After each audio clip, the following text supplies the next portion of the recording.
Hello, everybody, and welcome back to the Off-Farm Income Podcast. Welcome to our YouTube channel. Hey, you've tuned in for episode number 736. Hey, Christmas is just a few days away if you're listening to this on when it's coming out, so Merry Christmas to all of you. I think I've got two more episodes before Christmas, but it never hurts to say it. Merry Christmas to all of you.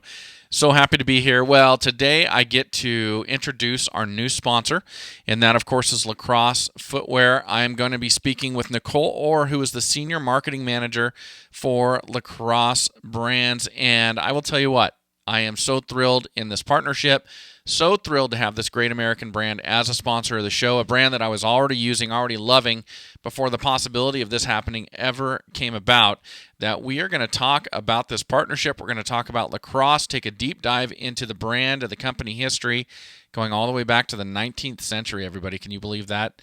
We're going to talk about what they did during World War II to support the Allies.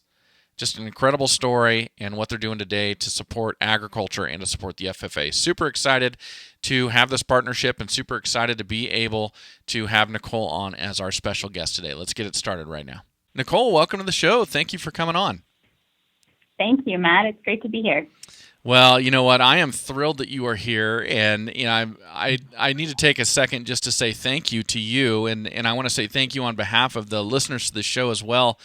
The fact that Lacrosse has decided to be a sponsor of the Off-Farm Income Podcast, to me, means a lot. And the reason I say that is because, we're not a huge show. We are a self-produced show. We feel like we've got something to talk about. We want to advocate for agriculture and talk to people who love this lifestyle and want to be part of this lifestyle. And I always feel like when somebody is willing to be a sponsor of this show, that what they're really saying with that sponsorship is they're really saying that they support and advocate for agriculture themselves. They're helping to keep a show like mine on the air for people to consume. So honestly, the most sincere thank you to you and to everybody at Lacrosse for being willing to be a part of the Off-Farm Income Podcast.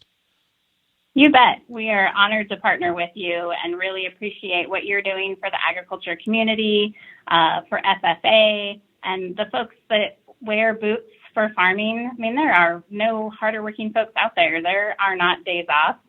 There are not, I feel like, staying inside because the weather is bad today. Mm-hmm. And so when it comes to, when you're a footwear company, your whole job is to make sure people are dry, warm, comfortable, knowing that, they have to be out there 365 days a year. And we have a lot of admiration to that level of dedication and commitment, and are really proud to do things like supporting your podcast and doing things that support that community. Well, absolutely. And I'll just reiterate for you the story of how I found Lacrosse and for everybody out there listening. But since we bought our farm back in 2011, and since I started irrigating in 2013, because we've been developing this piece of ground over that time, I have been working my way through different neoprene-based rubber boots because I like them, and I've been trying to find the right pair because I've been getting some leaks and things like that. I walk through rocks, going over fences or through fences and things like that, and I've been trying to find a pair that will stand up to what I'm doing on my everyday work, especially during the summer with irrigation, but then, of course, also during the winter when it gets mucky and muddy and snowy and things out here. And about 2 seasons ago, I bought my first pair of Lacrosse, hoping to find that boot that was going to do that for me, and I have found that boot, and I had found that boot long before you and I ever were introduced by you being a guest on the D&B Supply Show, and I've just been so thrilled to find that boot that's so comfortable, so warm, works so well, and then stands up to the type of work I do here. And so for me, I will only advertise for companies that I use and that I trust, that I feel comfortable recommending to the listeners of the show. So I'm so thrilled that this worked out. I appreciate hearing that, and that's always a great story when people have tried other things and you're feeling like, gosh, is there really a boot out there that can hold up to what I need? And they come across Lacrosse boots, and we're not a huge brand, but certainly in categories where we make really great footwear for that end use, the people who find us and wear us love us. And that word of mouth and telling others is sometimes the best recommendation out there. So I appreciate you sharing your story and your experience in our footwear with your listeners. I'm more than happy to. Very, very happy to. So tell us about you, Nicole. Where do you live, and what is your title? What do you do? Sure. So I am the Senior Marketing Manager here at Lacrosse Footwear, Inc., and I work on the Lacrosse brand. We're headquartered in Portland, Oregon, but I live about 20 miles south of here on our own little 1.5 acres of tranquility out in the country. Uh-huh. And so I've been with the company for over 13 years now, done a few different roles, but worked with the Lacrosse brand specifically for a lot of that. Mm-hmm. I'm married, have a couple kids. We have our own mini farm with our chickens and the dog and the cat and our garden and all that good stuff. So that's newer for us too. We just moved out there just a couple of years ago, so it's been a lot of fun. Definitely a learning process, moving from suburbia to having a little chunk of peace out in the country, but it's been really great. Yeah. Well, whenever I come over to that area, it's so beautiful over there around the Portland, Oregon area and the Willamette Valley, and it just blows my mind. It's only 6.5, 7 hours from where I live out here in the high desert, in the arid high desert. We get like 11 inches of rain or precipitation a year, and then we get over there and it's green and there's coniferous trees, and it's so different in just a short span of highway.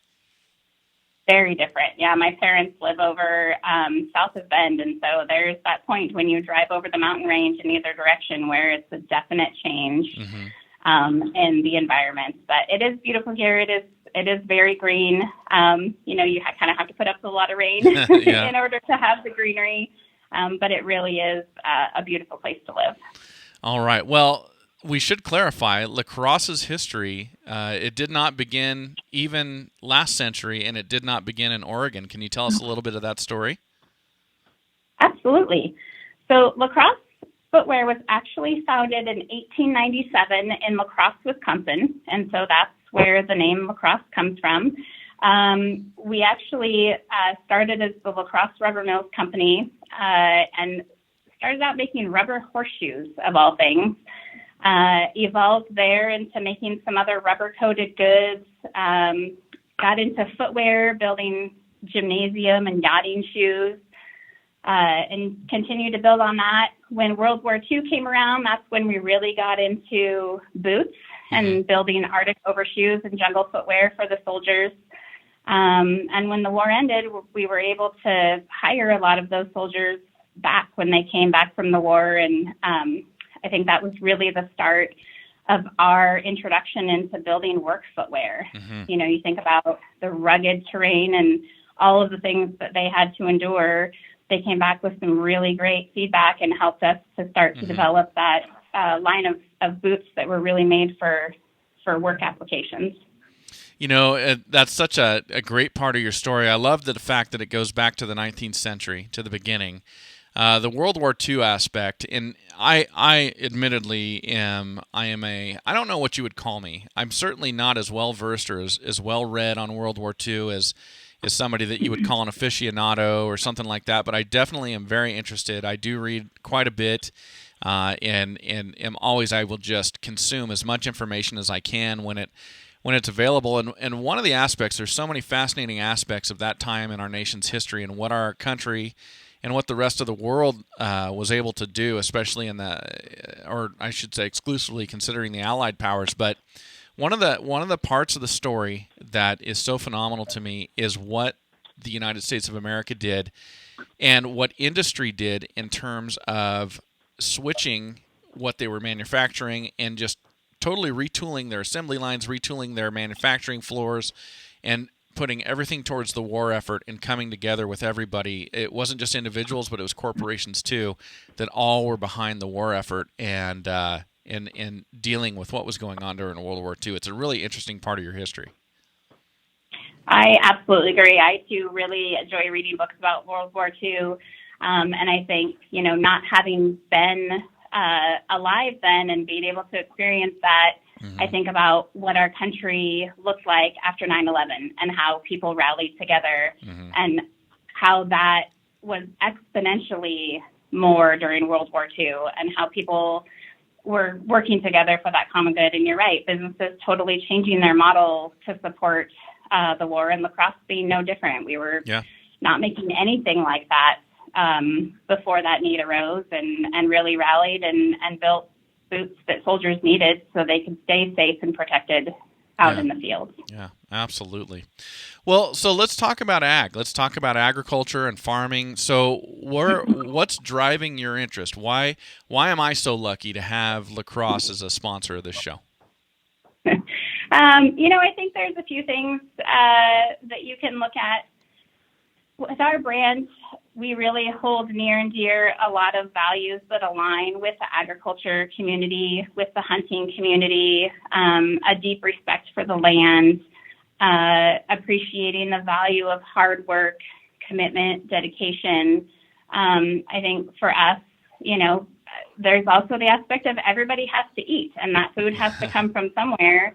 And there are a lot of folks who are making sure that your grocery store delivery is still happening every week. And so, I think it's everything from valuing the land to just valuing the culture of food and appreciating where your food comes from, whether you're going out to hunt for it or being thankful for the farmers who are working so hard to bring food to your table. It definitely aligns with things that we respect, that we value, and the kinds of applications that we build our boots for, hard work, perseverance, and people who really depend on their footwear to get them through the day. Yeah, absolutely. Well, I think everybody in agriculture, we're such a small percentage of the overall population of the United States anymore that anytime somebody focuses in on us and says, hey, we've got something for you and it's made specifically for you, I think we're very appreciative because we're kind of an overlooked segment, it seems like it sometimes. Yeah, I would agree with you there.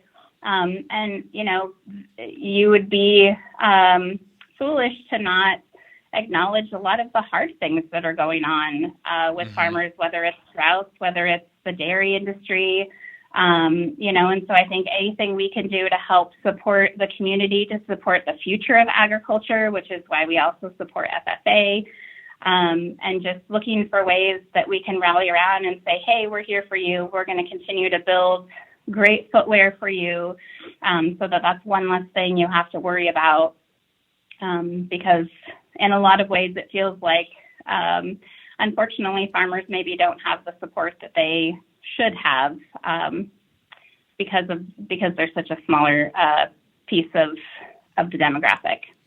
Yeah, absolutely.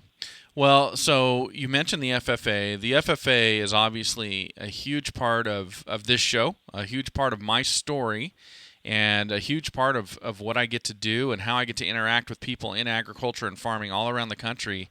And I'm so fortunate for that. The way it all laid out, I look back and I go, I could have never planned that, but boy, am I happy that it went the way it did. You've been involved with the FFA for much longer than you and I have known each other, or even we're considering partnering between our two brands. Tell me about that commitment. How did that start, and why did that come about?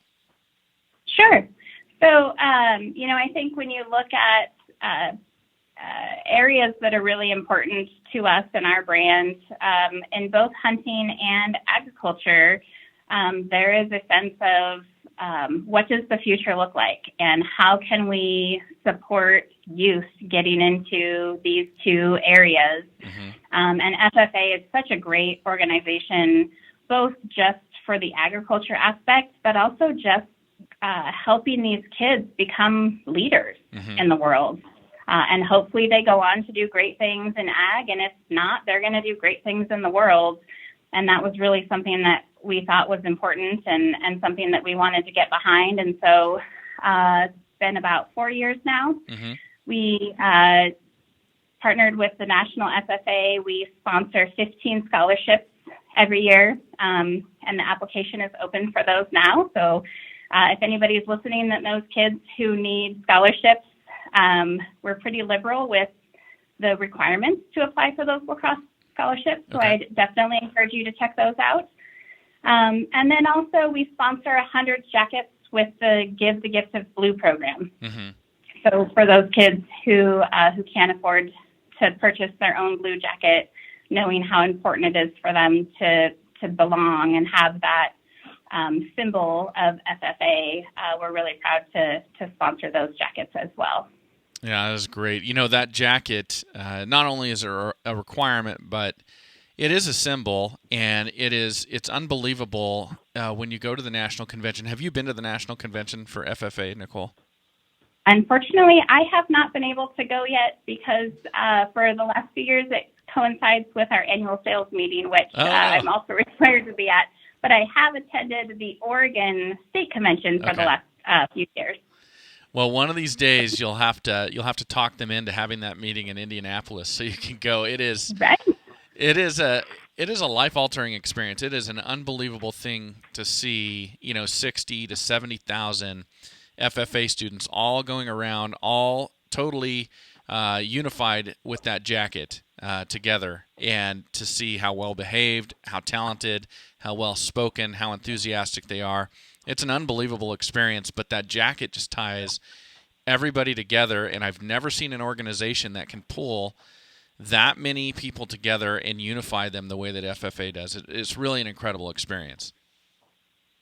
I totally agree, and we have a sales rep that lives there locally, and a while back he went on my behalf when I wasn't able to go to just go check it out, and he came back with just glowing things to say, and even at the level of knowing people that are in restaurants and hotels there that look forward to having those kids there every year because they are such a great group of individuals.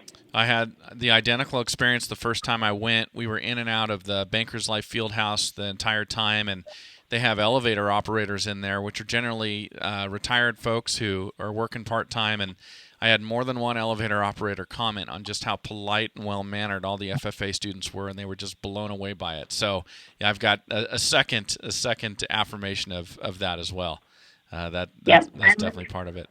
I could probably be accused of making too many sports references on this show, but I want to talk about the Give the Gift of Blue program for a second and what you're doing there. One of the things we're noticing, my daughter, who will be in FFA next year, she's in 8th grade right now, she plays sports, and she wants to play high school softball. And will she, won't she, I don't know, but we're trying to give her the opportunity to do so. So we talked to some softball coaches about it, and we said, what's the best way to give her the best chance? And they all said, get her on a club team, one of these you pay to play, these traveling club teams. And some of the cost for some of these teams can be really, really expensive. They're far outside of our budget. So we kind of found a lower entry-level club team, and we got her on that so she can be playing year-round and give her the best chance to compete. But this got us thinking, because we've coached softball for her teams for many years, and it dawned on us, and we did some research and found out this is true, that there are a lot of kids who don't have the financial means to support playing at this level or this much, and they're being weeded out, or they're being weaned out of high school sports in a lot of areas because when they go to tryouts, they're up against kids who played year-round and have been on these traveling teams and have got all this really expensive coaching and things like that. And it's kind of a shame because there's a lot of talent out there, and you want to see people be able to make a team and play and be able to do all of that. And when it comes to the FFA, I would never want to see that happen where a student wouldn't be able to participate because they couldn't afford to participate. And so what you're doing and what other people are doing with Give the Gift, I think is wonderful to avoid that from happening. Absolutely. No kid should have to feel left out or not be able to have the opportunities to help them grow and learn and experience life because of financial reasons. Mm-hmm. Every family is in a different position, and even with a strong economy, with that comes cost of living increases and other things. Yep. And a lot of families don't have the extra money, and so I would hate to see kids have to miss out because they're choosing between, do we put food on the table or do you play a sport? You put food on the table, you get a jacket. That's that's not right. Well, and I will tell you that when the students put on that jacket, they're all equal, at least in terms of how they're dressed. There's none of that who's dressed best type of thing. We're all in the same jacket, and we can just take that right off the table, and we can concentrate on the things that are important, which are learning and performing and doing all the different activities, the career development events, and the supervised agricultural experiences, and all that comes with the FFA. So I think it is a wonderful gift to give. I can't imagine anything better. And I will tell you, I've probably interviewed upwards of 500 FFA students at this point in my broadcasting career. And about 1 out of 3 tells me that when they first started FFA, they were either really, really shy, or they had just an unbelievable fear of public speaking, or they never really challenged themselves, or whatever it may be. And by the end of 3 years, sometimes just 2 years, but definitely by the end of high school, they're completely transformed. They're ready to go out and take on the world, go to college, get their education, go to work, and build a business, or whatever that may be. It's just unbelievable what this program does. Yeah, and I don't feel that is something a lot of people know. I think there is a perception that FFA is only just focusing on the actual act of farming, whether it's growing food or livestock, and the whole aspect of business leadership and public speaking and the confidence that they instill in these kids is such an amazing extra that they're doing. Agriculture is what ties it together, for sure, and it's grounded there, but I'm really impressed with the skills that they're building in these kids, that there aren't a lot of other opportunities for them to do that in high school. Well, I agree. I don't know of any other organization that offers what they do. So, anyway, this is a very long-winded way of me saying that I'm so thankful that you're involved in Give the Gift of Blue. I think it is a wonderful thing to do, and just so happy to be affiliated with your great company that sees the value both in a show like mine, but then in the FFA as well. It's really flattering to me. Well, thank you very much. I appreciate you recognizing that, and really know that we do it not because we want to be praised for it, but because we truly believe that it's important and it's the right thing to do, and it means a lot to us to support both the agriculture community and those great kids. All right. Well, here we are. So I'm releasing this episode on December 20th. So this will be the last. Everybody should have a pair or 10 pairs of lacrosse boots underneath the tree for their loved ones already. But if they don't, last minute, what would you recommend? Last minute, people are going to run out and get a last minute gift. Which pair of lacrosse boots should they get? Yep. If you're shopping for someone in your life that just needs an everyday get out there and get your chores done type of boot, I highly recommend the Alpha range. It's available for both men and women. It's got 5 millimeters of neoprene, so there's some warmth there, especially if you're active, super comfortable. I live in mine pretty much from fall all the way through spring when we're outside. Really great option for folks. If you have a hunter in your life, the Alpha Burley Pro is a highly popular rubber hunting boot that we offer. People love that. It's comfortable. It's scent-free. It's available in a lot of different camo and insulation options. So that's another great choice. And if you're looking for something a little bit more casual for men, the new Alpha Muddy that comes in like a slide-on mule style, more of a shoe style, and then a little bit taller mid is a great option for kicking on off if you're going to town, if you just need to take the trash out, walk the dog, even early season hunting. I've heard of folks wearing it. Just a really great all-around option. Well, I'm going to put my 2 cents in on the Alpha Muddy really quick. So I have a pair, and you introduced me to those. I'm very appreciative of that. But I will tell you what, here where we're at, so CUNA, we are right on the western edge of the Mountain Time Zone, and we're about at the 44th parallel. So right now, up through New Year's, we're down to about we're down to about 9 hours of daylight a day, maybe 9.5 hours of daylight a day, which means I've got a lot of time in the evening in my sweatpants in front of the fire reading or visiting or watching TV or sports or whatever that may be. But then all of a sudden I'll realize I forgot to lock up the chickens, or all of a sudden I'll realize I've got to go outside and I've got to fill cow water. I forgot to do that or something like that. And I just throw those on, even in my sweats, and I can go right out there. It doesn't matter if it's snowy, muddy, rainy. It doesn't matter walking across the wet lawn. I'm warm, I'm dry, I've got traction, they work great. So a plug for those. Those are really cool for the farmer who is gotten comfortable for the evening and realizes, oh, I've got to go outside for something. Yep, easy on, easy off, waterproof, comfortable, and I have not had somebody yet that has worn those and not loved them. All right. Well, I can't say thank you enough. I wanna ask you before we wrap it up. Is there anything that you would like to say to the listeners of the Off Farm Income Podcast that I have not asked you about? I think that I would just like to say thank you to all of you out there that are living the agriculture and farming lifestyle. And, we're with you. We're behind you. Try on a pair of Lacrosse boots if you haven't yet. You won't be disappointed. Your feet will be dry. They'll be comfortable. And know that you're helping us support good causes like FFA. Yes, your feet will thank you, and many other people will as well. All right. Well, Nicole, thank you so much. Merry Christmas to you and your family and everybody at Lacrosse headquarters, by the way.